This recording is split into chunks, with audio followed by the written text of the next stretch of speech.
तो दोस्तों, मैं मोइनुद्दीन एक बार फिर से पीएमएस ऑनलाइन क्लासेस में आपका स्वागत करता हूं। आज हम क्वेश्चन नंबर 14 से शुरुआत करते हैं। क्वेश्चन नंबर 14 में आपको ये 3x2 का कोई मैट्रिक्स है और फिर ए मैट्रिक्स दे रखा है। इन दोनों का मल्टीप्लाई है वो इस मैट्रिक्स इक्वल ये आपको गिवन में है। गिवन में हम अगर ए मैट्रिक्स हमें दे नहीं रखा है तो इसमें आपको ए मैट्रिक्स याद करना है। जनरली अगर हम ये 3a अपॉन अगर ये यहाँ पे कुछ 3 हो तो हम इसको इधर ट्रांसफ़र करके a की वैल्यू निकाल देते हैं इसका भाग देके, मगर यहाँ इसमें भाग नहीं दे सकते, इसलिए इसका क्या करेंगे, हम ए मैट्रिक्स मानेंगे। क्योंकि जो ये रिजल्ट हमने पहले भी बता रखा है कि ये है जो इसमें 3 रो हैं और 3 ही कॉलम है, तो ये 3x3 का मैट्रिक्स है। तो अब इसके जो ऑर्डर हैं वो 3x2 का है। तो ये मैट्रिक्स और ए मैट्रिक्स तभी मल्टीप्लाई होंगे जब ए का इसमें जो स्तंभों की संख्या इसमें रो की संख्या के बराबर हो, इसमें कॉलम की संख्या इसके रो के बराबर हो तो 2 2। फिर यहाँ तो 3 है, इनको गायब करके जो यहाँ रखेंगे आउटपुट में ये तो 3 आ गया, यहाँ 3 है तो ये आएगा। इसका मतलब आपका ए मैट्रिक्स बनेगा वो 2x3 का बनेगा। तो 2 इसमें 2 रो और 3 कॉलम का एक मैट्रिक्स मानते हैं। चलो स्टार्ट करते हैं। यहाँ पे सबसे पहले हमने एक मैट्रिक्स माना, ये देखो 2x3 का मैट्रिक्स माना, जिसमें ये A11, A12, A13, A21, A22, A23 मान लिया। अब ये माना ऐसा ये 2x3 का ही क्यों माना वो हमने पहले ही समझा दिया कि इसका और इसका मल्टीप्लाई करेंगे तो ये 3x3 का आना चाहिए। और ये तो आप पहले से ही आपके 3x2 का है, तो ये 2x3 का बनेगा, तभी ये 3x3 का बनेगा। अब देखते हैं यहाँ पे जो गिवन कंडीशन थी, ये मैट्रिक्स है, यहाँ ए माना वो वैल्यू है यहाँ पे पुट करेंगे और बाकी जो दे रखी हैं ये चीज़ यहाँ रखेंगे। अब इन दोनों का मल्टीप्लाई करेंगे, ये फर्स्ट रो फर्स्ट कॉलम, तो ये 1 और A11 ये A11 आ जाएगा, और इसको 0 से गुणा करेंगे तो +0 करेंगे तो यही आएगा। इसी प्रकार से फर्स्ट रो और इससे मल्टीप्लाई करेंगे तो A11 को इससे मल्टीप्लाई करेंगे तो A12 आएगा, मगर इसको गुणा करेंगे तो 0 आएगा, वो 0 जोड़ेंगे नहीं। फिर आपके फर्स्ट रो ये हो जाएगा तो इसमें आपके A13 आ जाएगा। फिर आपके सेकंड रो और first column 2A11 minus A21 आ गया। फिर ये रो और ये कॉलम 2A12 ये 2A12, फिर माइनस का A22 फिर इसको और इसको मल्टीप्लाई करेंगे तो 2A13 और ये माइनस का A23। तो इस प्रकार से अब ये लास्ट रो और ये फर्स्ट कॉलम माइनस के 3A11 4 × 2A1 4 × A21 और फिर इसको और ये माइनस के 3A12 सॉरी माइनस के माइनस के 3A12, फिर 4 को इसके A22 से मल्टीप्लाई करेंगे तो ये रहा, और माइनस के 3 को मल्टीप्लाई करेंगे माइनस के 3A13 और 4 को मल्टीप्लाई करेंगे 2 3 से तो ये हो गया। इस प्रकार से आपने मल्टीप्लाई किया ये वाला और इधर जो ये है। अब आप कंपेयर करेंगे तो जो करस्पॉन्डिंग एलिमेंट का कंपेयर करेंगे तो ये 1 है, तो यहाँ पे A11 की वैल्यू तो हमारे पास आ चुकी है 1, ये A12 की वैल्यू भी आ चुकी है अपने पास है -4, और A13 की वैल्यू भी हमारे पास आ चुकी है 3। तो अब अपन के पास में ए मैट्रिक्स बनाने के लिए इनकी वैल्यू चाहिए, तो अब देखते हैं कैसे निकालेंगे। यहाँ पे आपने अब ये तो ऊपर वाला ही तो हमने बना लिया था जो इसके इक्वल होगा, ये पूरा का पूरा एक मैट्रिक्स इक्वल होगा। तो अब रही बात नीचे वाले A21 की वैल्यू निकालते हैं। तो A21 की वैल्यू A21 किस में है, A21 इसमें है, तो यहाँ से 2a11 माइनस का a21 इक्वल टू इसका करस्पॉन्डिंग एलिमेंट है वो -2 है।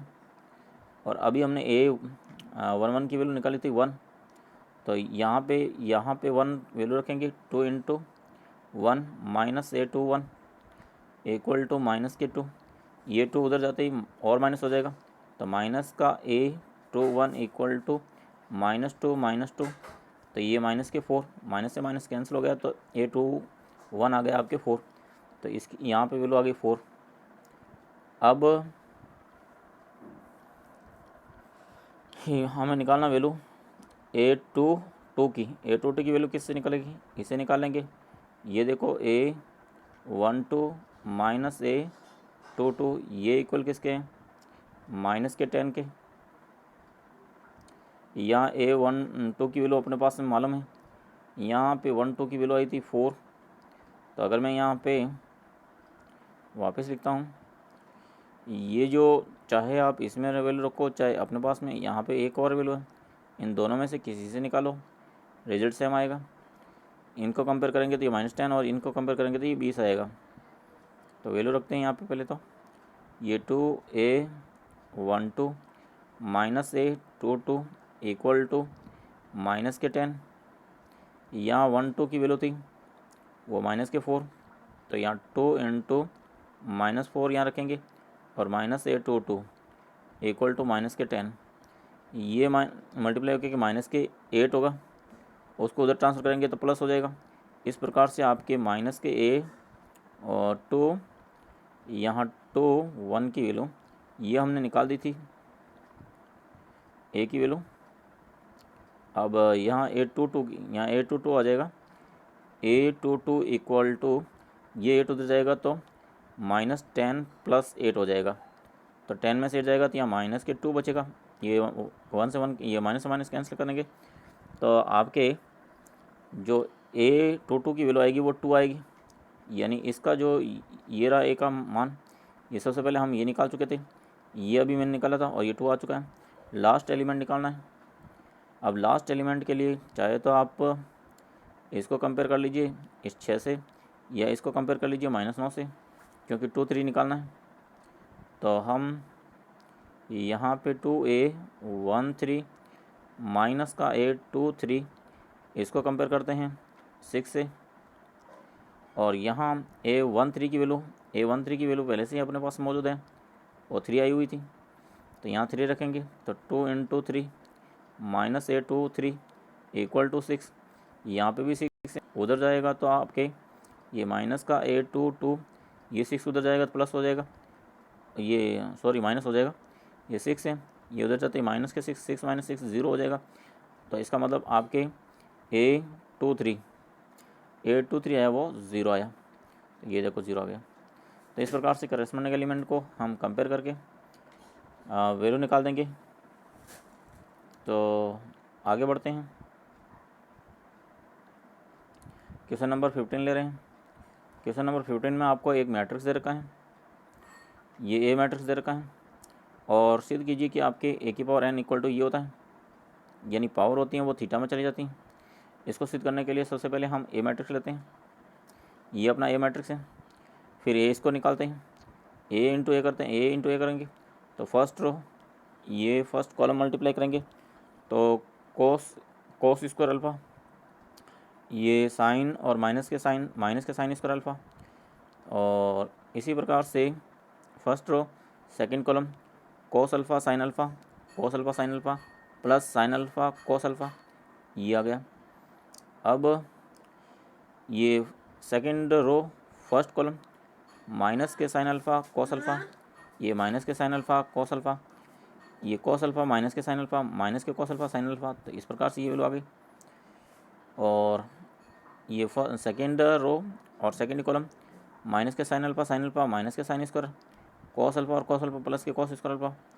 तो अब आप देख रहे हो ये वैल्यू होती है त्रिकोणमिति में cos square minus sine square, ये किसकी वैल्यू होती है, कोस 2 थीटा की, 2 अल्फ़ा की, तो इसकी जगह तो हम कोस 2 अल्फ़ा लिखेंगे, और ये cos alpha sine alpha plus sine alpha cos alpha, यानी साइन ए कोस बी प्लस कोस ए साइन बी, ये सूत्र होता है साइन ए प्लस बी, ए की वैल्यू अल्फ़ा प्लस अल्फ़ा है, तो ये आ जाएगा साइन 2 अल्फ़ा। तो यहाँ पे भी अपने साइन 2 अल्फ़ा, तो ये आ गया। इसी प्रकार से अगर मैं इसमें से माइनस कॉमन ले लूँ तो ये वाला फॉर्मूला और ये वाला फॉर्मूला सेम बनता है। तो माइनस कॉमन लेने के बाद में ये साइन 2 अल्फ़ा बन गया। इसमें से भी अगर मैं कॉस स्क्वायर को पहले लिखूँ तो cos square minus k sine square alpha, ये कॉस 2 अल्फ़ा का सूत्र है, तो ये आ गया आपका। अब आगे देखिए, यहाँ पे हमने ए स्क्वायर निकाला, तो ए यहाँ कॉस है तो यहाँ कॉस है, यहाँ साइन है तो यहाँ साइन है, यहाँ माइनस साइन है तो ये माइनस साइन, ये कॉस तो कॉस, परंतु ए स्क्वायर होने के कारण यहाँ देखो 2 अल्फ़ा, यहाँ एक घात थी तो यहाँ अल्फ़ा अल्फ़ा था, यहाँ ए स्क्वायर था तो 2 अल्फ़ा और ये 2 अल्फ़ा आ रहा है। अब एक और बात करते हैं, ए क्यूब निकालते हैं। तो ए क्यूब निकालेंगे तो ए स्क्वायर को ए से मल्टीप्लाई करेंगे, ए स्क्वायर की वैल्यू यहाँ से यहाँ रखेंगे और ए की वैल्यू ऊपर दे रखी है वो ये रखेंगे। अब ए की वैल्यू यहाँ थोड़ा सी मिस्टेक है, ए की वैल्यू में, ए की वैल्यू नहीं स्क्वायर नहीं है यहाँ पे, ये देख रहे हो आप, cos alpha sine alpha, cos alpha sine alpha minus sine alpha cos alpha यही है, तो यहाँ पे थोड़ा करेक्शन है, ये स्क्वायर नहीं है। फिर हम इसको और इसको मल्टीप्लाई करेंगे तो कॉस 2 अल्फ़ा कॉस अल्फ़ा, ये कॉस 2 अल्फ़ा कॉस अल्फ़ा और sign 2 alpha minus k sine alpha, तो ये माइनस के साइन 2 अल्फ़ा और साइन अल्फ़ा, और ये स्क्वायर नहीं है। फिर इसको इससे मल्टीप्लाई करेंगे तो कॉस 2 अल्फ़ा साइन अल्फ़ा, ये आ चुका है कॉस, और साइन 2 अल्फ़ा और कॉस अल्फ़ा ये आ चुका है। इसी प्रकार से अपने यहाँ स्क्वायर तो नहीं है, इसको और इसको मल्टीप्लाई करेंगे तो ये आएगा, और इसको और इससे मल्टीप्लाई करेंगे तो ये रिजल्ट मिलेगा। अब वापस ये देख रहे हो, cos alpha cos 2 alpha cos alpha, और ये सूत्र हो गया कॉस ए कॉस बी और बीच में माइनस है तो साइन ए साइन बी, ये कॉस ए प्लस बी का फॉर्मूला होता है।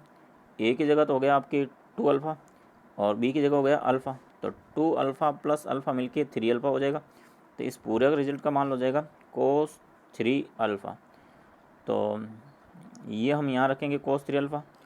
इसी प्रकार से कोस alpha sine alpha plus sine alpha cos alpha, ये साइन 2 अल्फ़ा प्लस अल्फ़ा का फॉर्मूला है, इसको जोड़ेंगे तो ये हो जाएगा साइन 3 अल्फ़ा, जो यहाँ रखेंगे। इसी प्रकार इसमें से भी अगर माइनस कॉमन ले लेते हैं तो माइनस कॉमन लेने के बाद में जब मैं माइनस कॉमन ले लूँगा तो यहाँ प्लस हो जाएगा। अब ये sign alpha cos alpha plus cos alpha sine alpha, ये भी साइन 2 अल्फ़ा प्लस अल्फ़ा का फॉर्मूला है, तो इसमें से पहले से इस माइनस कॉमन लिया तो ये माइनस, और पीछे ये 2 अल्फ़ा अल्फ़ा मिलके साइन 3 अल्फ़ा, तो ये साइन 3 अल्फ़ा बन जाएगा। अब लास्ट फॉर्मूला, इसमें से अगर मैं ये जो अपना फॉर्मूला बनाया हुआ है कोई लेने की ज़रूरत नहीं, कोस alpha sine alpha minus k sine alpha, ये कोस अल्फ़ा साइन अल्फ़ा, यहाँ पे कुछ मिस्टेक है, यहाँ पे जब इसको और इसको मल्टीप्लाई करेंगे तो कोस 2 अल्फ़ा और साइन अल्फ़ा आएगा, यहाँ नहीं था तो कोस अल्फ़ा ये आएगा, फिर कोस 2 अल्फ़ा और कोस अल्फ़ा आएगा, यहाँ पे साइन नहीं, यहाँ कोस अल्फ़ा आएगा, ये कोस ए कोस बी माइनस साइन ए साइन बी, ये फॉर्मूला बनेगा कोस 2 अल्फ़ा प्लस अल्फ़ा का, और इस प्रकार से कोस 3, ये कोस 3 अल्फ़ा बनेगा। तो आप देख रहे हो यहाँ हमने ए क्यूब किया तो यहाँ पे 3 हो गया, देखो 3, वहाँ पे ए स्क्वायर था तो यहाँ 2 हो गया। तो इसी प्रकार से सिमिलरली अगर आप ए की पावर 4 करेंगे तो यहाँ पे 4 आ जाएगा। तो अतः इससे सिद्ध होता है कि ए की पावर n है वो आपके कोस n alpha sine alpha minus k sign n alpha और कोस अल्फ़ा के बराबर इक्वल होगा। इसी के साथ हमारा जो मैट्रिक्स का चैप्टर है वो कंप्लीट हुआ। कल हम मैट्रिक्स के जो विविधमाला चैप्टर है मिसलेनियस एक्सरसाइज वो करेंगे और इसको कंप्लीट करेंगे, यानी लगभग अपना जो मैट्रिक्स है वो कंप्लीट हो रहा है। एक मिसलेनियस एक्सरसाइज 2-3 वीडियो में हो जाएगा। तो मिलते हैं कल। जय हिंद।